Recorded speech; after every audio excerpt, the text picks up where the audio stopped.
जय श्री कृष्णा। मित्रों, आज हम बात करेंगे सूर्य के ऊपर।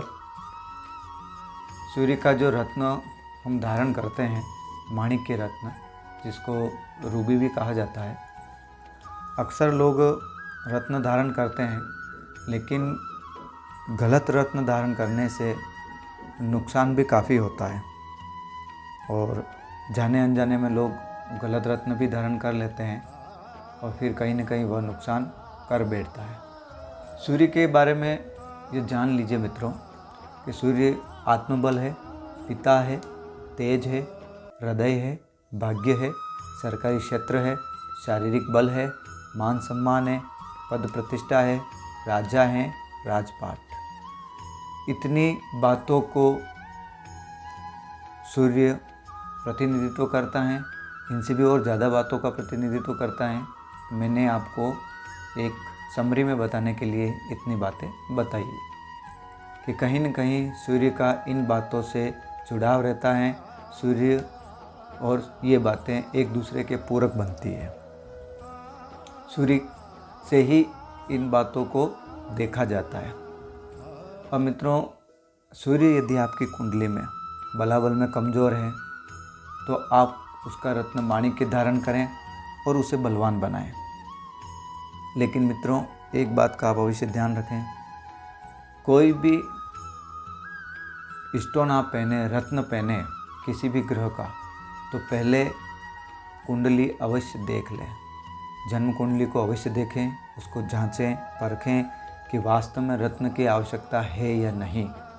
ऐसा न हो कि आप कारक ग्रह के रत्न न पहनकर अकारक ग्रहों के रत्न पहन रहे हैं। तो कहीं न कहीं आपको रत्न पहनने की आवश्यकता ये रहती है कि उसमें से पॉजिटिव एनर्जी यानी कि सकारात्मक ऊर्जा ज़्यादा हमको मिले। और यदि हमने नेगेटिव यानी कि नकारात्मक ऊर्जा वाले रत्न धारण किए तो कहीं न कहीं वो हमको फिर नुकसान पहुंचा सकते हैं। क्योंकि जब नकारात्मक एनर्जी निकलती है, नकारात्मक ऊर्जा निकलती है, तो कहीं न कहीं हमारा नुकसान ही होता है, फ़ायदा होने की बजाय। तो आप अपनी कुंडली में अवश्य देखिएगा कि सूर्य का रत्न माणिक्य आप पहन सकते हैं या नहीं। सबसे पहले तो कि सूर्य का रत्न पहनने से पहले सूर्य आपकी कुंडली में कारक होने चाहिए और कारक नहीं होने चाहिए। फिर वह त्रिक भावों में 2 स्थानों में बैठे हुए नहीं होने चाहिए।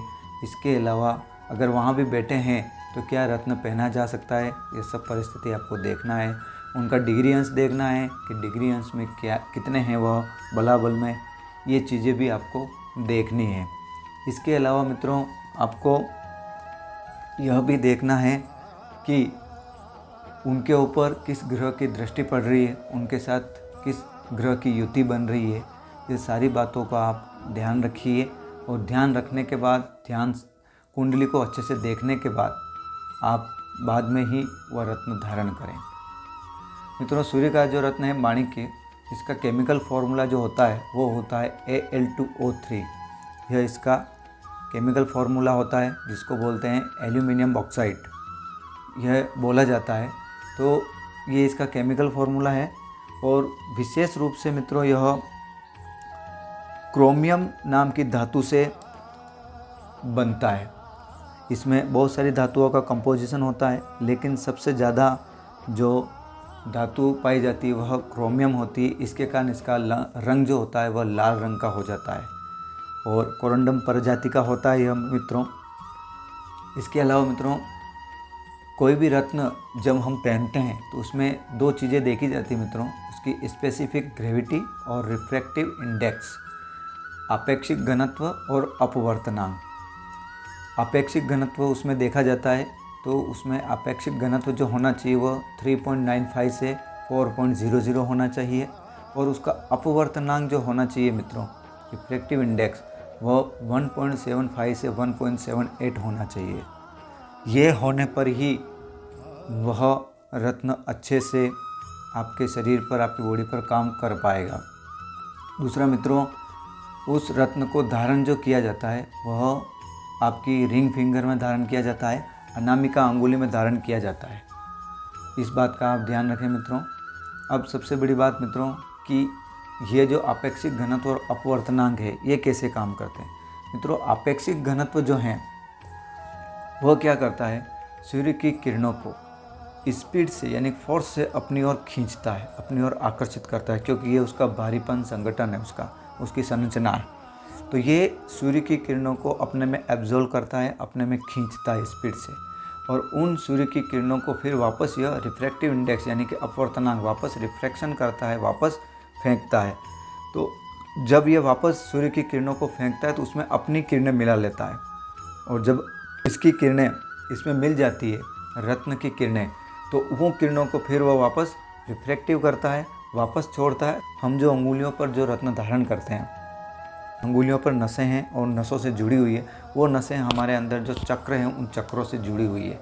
तो उसमें जो चक्र हैं भाई, सूर्य चक्र जो है, तो सूर्य चक्र पर वह जो रश्मियाँ होगी, जो किरणें होगी, वह रश्मियाँ और किरणें सूर्य चक्र पर जाती है, और सूर्य चक्र पर जाने के बाद वहाँ पर वह सूर्य चक्र को प्रस्फुटित करती है, ऊर्जायमान करती है, जिसके कारण सूर्य चक्र से पॉजिटिव एनर्जी या बोलें कि सकारात्मक ऊर्जा का संचार होता है। और वो जब सकारात्मक ऊर्जा निकलती है तो वो फिर आपके शरीर के आसपास पॉजिटिव ऑरा का निर्माण करती है, पॉजिटिविटी का निर्माण करती है। इससे आपको अच्छा लगता है, इससे आपका माइंड अच्छा हो जाता है, और आपके अंदर सकारात्मकता का एकदम विस्फोट सा हो जाता है, एकदम सकारात्मकता आ जाए। क्योंकि यह जो रत्न होते हैं ये कैप्सूल की तरह होते हैं मित्रों। जिस प्रकार इम्यूनिटी को हम बूस्ट करने के लिए कैप्सूल खाते हैं, वैसे ही यह जो ग्रहों की पावर होती है उसको बूस्ट करते हैं। ग्रहों की इम्यूनिटी बोल लो आप, ग्रहों के पावर को बूस्ट करते हैं, ग्रहों के पावर को बढ़ा देते हैं, और आपके अंदर उस ग्रह के तत्व की जो कमी है उस कमी की यह पूर्ति करते हैं।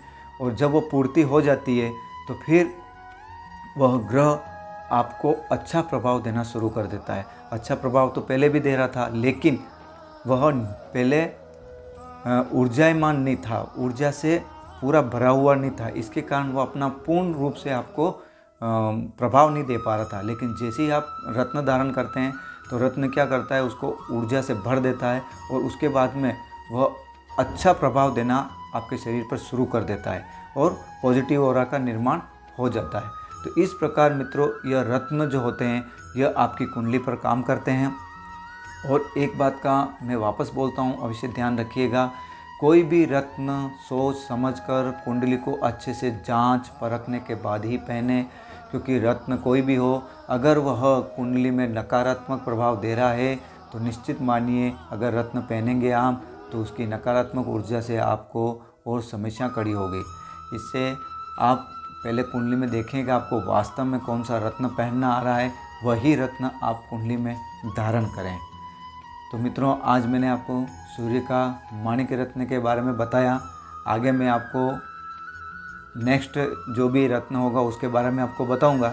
और सबसे बड़ी बात मित्रों, एक बात मैं बताना भूल गया कि इसमें ये जो रत्न होते हैं, यह रत्न भारत में भी पाए जाते हैं, लेकिन भारत में रूबी जो रत्न होता है वो अच्छी क्वालिटी का नहीं पाया जाता है, अच्छी क्वालिटी का नहीं आता है।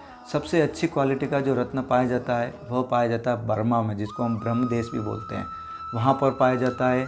वहाँ दुनिया का सबसे टॉप क्वालिटी का माणिक्य मिलता है। इसके बाद में अफ्रीकन कंट्री में भी पाया जाता है, मोजाम्बिक वगैरह में, कुछ सिलोन वगैरह श्रीलंका वगैरह में भी पाया जाता है। तो इस प्रकार से यह रत्न पाए जाते हैं, और ये रत्न धरती से निकलते हैं। जैसे मार्बल निकलता है वैसे ही ये भी पत्थर होते हैं, तो ये भी धरती से ही निकलते हैं, खानों से ही निकलते हैं। कहीं कहीं पर नदियों के किनारे भी मिल जाते हैं, तो मोस्टली तो ये खानों से ही मिलते हैं, और वहीं से फिर इनको लाकर इनको तैयार किया जाता है, और फिर इनका शेप दिया जाता है, और उसके बाद इनको बाज़ार में उतारा जाता है।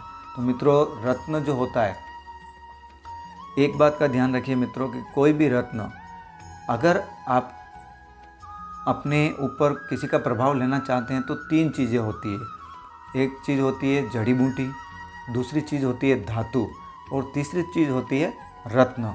जो तीसरी चीज़ होती है रत्न, वो सबसे पावरफुल होती है, सबसे ज़्यादा इफेक्टदायक होती है, सबसे ज़्यादा प्रभावशाली होती है। इसीलिए मित्रों रत्नों का इतना प्रभाव बताया गया है। आप देखें अपनी कुंडली को खोल के कि कौन सा रत्न आपकी कुंडली में पहनना आ रहा है। यदि आपको कुंडली अच्छे से देखना नहीं आता है तो किसी विशेषज्ञ ज्योतिषी से सलाह लें आप, और वो विशेषज्ञ रत्नों के मामले में भी होना चाहिए, इस बात का आप अवश्य ध्यान रखें और उसके बाद ही आप रत्न धारण करें। धन्यवाद।